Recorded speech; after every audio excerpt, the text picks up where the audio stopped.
বাংলাদেশের মানুষ যে রাজনৈতিক দর্শনটিকে গ্রহণ করেছে এবং প্রতিষ্ঠিত করার দায়িত্ব নিয়েছে, সেই জাতীয়তাবাদী রাজনৈতিক দর্শন এর প্রবক্তার জন্মস্থান। অর্থাৎ বগুড়া বাংলাদেশের রাজনীতিকে সমৃদ্ধ করেছে, নতুন পথ দেখিয়েছে এবং এদেশের মুক্তির জন্য সর্বজন গৃহীত বাংলাদেশী জাতীয়তাবাদের একটি রাজনৈতিক দর্শন জনগণকে উপহার দিয়েছে। অর্থাৎ আমি যদি বলি, দেশ গঠনের রাজনীতি এই বগুড়ার কৃতি সন্তানের বিএনপির প্রতিষ্ঠাতা শহীদ রাষ্ট্রপতি জিয়াউর রহমানের নেতৃত্বে এবং রাষ্ট্র দর্শনের মাধ্যমে প্রতিষ্ঠিত হয়েছে। এই জন্য নিশ্চয়ই বাংলাদেশের মানচিত্রে বগুড়া একটি গুরুত্বপূর্ণ অর্জনের কৃতিত্ব দাবি করতে পারে। রাজনৈতিক বক্তব্যে যাচ্ছি না। এলাকার অর্থনীতি, এলাকার সমৃদ্ধি, নবনির্বাচিত যে কমিটি অবাধ নির্বাচনে গঠিত হয়েছে তাদের সমৃদ্ধি প্রত্যাশা করছি, সেই জন্যই আজকের এই আয়োজন। অনেকে বলেছেন আজকের স্বাগত বক্তব্য দিয়েছেন সভাপতি, যে বগুড়া বঞ্চিত হয়েছে, বৈষম্যের শিকার হয়েছে, কোনো সন্দেহ নেই। কিন্তু আমি আবার মনে করি, বঞ্চিত হোক আর বৈষম্যের শিকার হোক, বগুড়ার মানুষ এদেশের অর্থনীতিতে এবং এই অঞ্চলকে সমৃদ্ধ করবার জন্য অর্থনৈতিকভাবে কিছুটা অবকাঠামো, কিছুটা সমৃদ্ধি, কিছুটা বাণিজ্যিক প্রসারে নিজেদের উদ্যোগে যে গুরুত্বপূর্ণ ভূমিকা রেখেছে তা নিশ্চয়ই বিরাট দৃষ্টান্ত স্থাপন করে। বগুড়ায় আসার পথে আমার কিছু মনে হয়নি কোনো জেলা বা কোনো অঞ্চল থেকে বগুড়া পিছিয়ে আছে। তার কারণ এই অঞ্চলের মানুষগুলি পরিশ্রমী, দেশপ্রেমী, উদ্যোক্তা এবং সততার মাধ্যমে বৃহত্তর স্বার্থে কাজ করতে অভ্যস্ত, এটা আমার মনে হয়েছে। আমি আপনাদের এই জাতীয়তাবাদী আদর্শের যে রাজনীতি, যেটা শুরু হয়েছিল বগুড়া থেকে, তার একজন নিবেদিত প্রাণকর্মী। চেষ্টা করেছি দলকে রিপ্রেজেন্ট করতে সামর্থ্যের শতভাগ নিয়ে, এবং তার জন্যই এই দল আমাকে একটি গুরুত্বপূর্ণ দায়িত্ব দিয়েছে। তিনটি মন্ত্রণালয়ের যত কাজ এই অঞ্চলের জন্য ন্যায্যভাবে দাবি আছে তা আমি স্বল্প সময় বাস্তবায়ন করতে সক্ষম হব। ন্যায্য কথাটি বলার একটি কারণ আছে। বগুড়ার 3.5 বছর তার যে কৃতি সন্তান শহীদ রাষ্ট্রপতি জিয়াউর রহমান, তিনি বাংলাদেশে বৈষম্যহীন রাজনীতি এবং বৈষম্যহীন উন্নয়ন প্রতিষ্ঠিত করেছিলেন,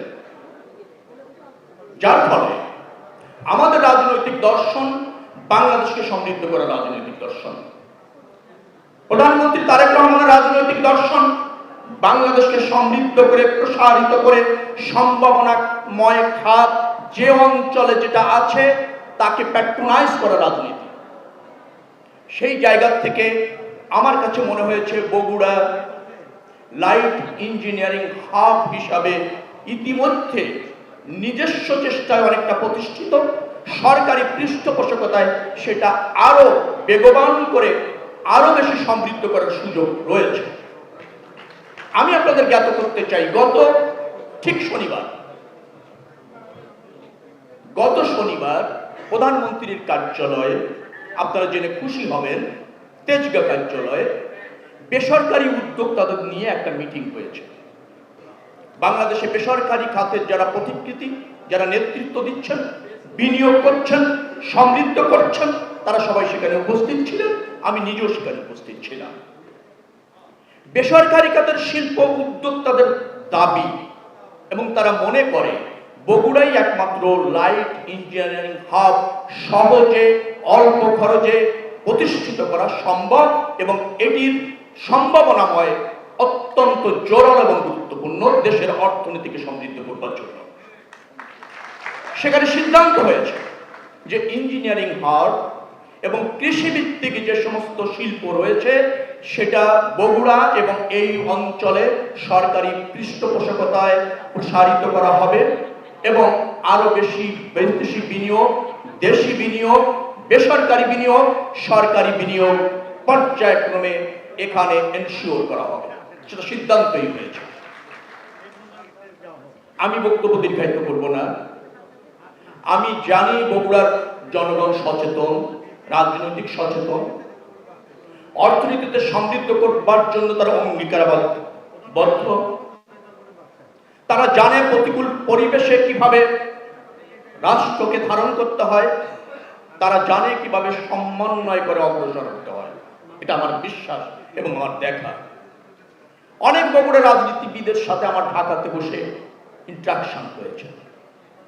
তাদের কমিটমেন্ট, তাদের ভিশন, তাদের লক্ষ্য বৃহত্তর স্বার্থে কাজ করার ক্ষেত্রে একেবারে অবারিত। আমি বগুড়ার এই সেন্টিমেন্টটাকে ধারণ করতে চাই। অ্যাট দ্য সেম টাইম বগুড়ার সমৃদ্ধ করবার জন্য, উন্নয়ন করবার জন্য যে সমস্ত খাত বিকশিত হওয়ার সম্ভাবনা আছে তাকে পেট্রোনাইজ করবার জন্য সরকার এবং আমার মন্ত্রণালয়ের দায়িত্ব থেকে যা যা করণীয় সেটা নিশ্চিতভাবে করা হবে। আজকের এই অনুষ্ঠানে অর্থাৎ Bogura chamber of commerce and industry যে নির্বাচিত পরিচালনা পরিষদ হয়েছে, তারা আগামী দিনে এলাকার বৃহত্তর স্বার্থে কাজ করবে।